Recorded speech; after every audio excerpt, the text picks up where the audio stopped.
Nueva, welcome to Pampanga. Guys, here is the setup. Actually, yesterday, nung unang araw na pagdating namin dito sa staycation namin, wala po akong boses. So lahat po ng maririnig nyo, all my talking heads, mga tour for this vlog, naganap po siya the following day, which is our second day today. And good thing, bumalik na yung boses ko. So, what is up guys? Thank you so much for watching We're in Pampanga. For today's vlog, nandito po tayo sa Anugerah Cabins, which is, ito po yung nakikita nyo sa likod ko. I wanna show you more of this place. Samahan nyo po ako. Let's go!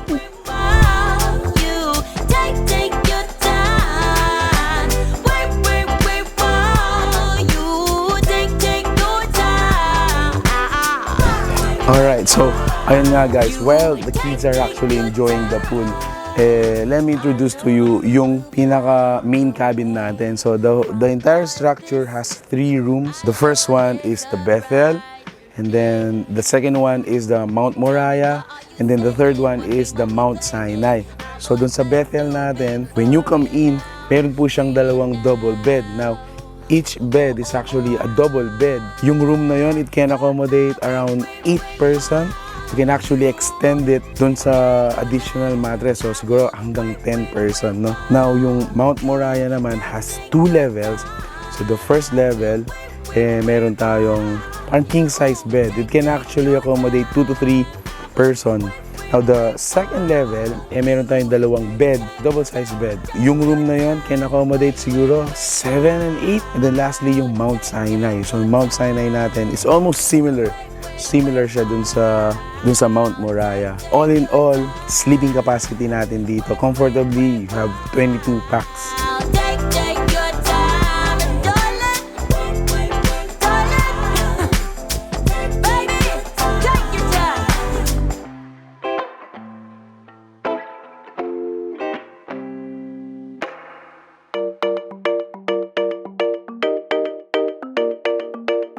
Outside yung mga sleeping rooms natin, you get this really big space. Notice, meron tayong mga nakapark na car. So if you're, gonna be a small for a private occasion, it can actually turn into your parking lot, parking space. On the other hand, kung gusto mo naman siyang convert into parang events place, pwedeng-pwede siya. We also have an outdoor dining area, a kitchen. Eto pa, meron siyang parang second level or a balcony dun sa Bethel room natin, which you can actually enjoy, a sip of coffee in the morning, parang ganyan, no?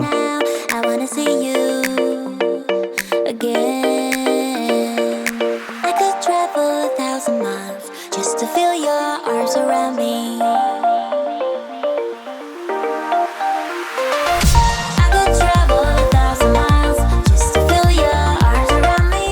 Hey Zizi, happy birthday.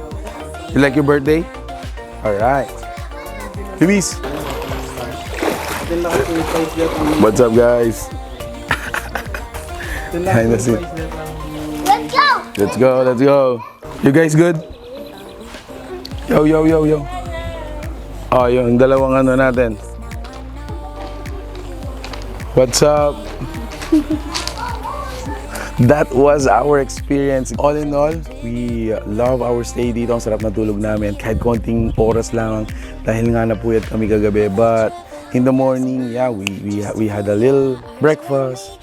And overall experience, it's a must. Guys, it's a recommended staycation dito po sa Mexico, Pampanga. If you are interested to know more about this, like the rates, the complete amenities, check nyo po yung caption that is included in this video. So there you have it guys. If you like this video, please give it a thumbs up, share it with your friends. We hope to see you in the next one. We hope to see you in the next staycation. Thank you so much for watching. Peace out. Bye guys.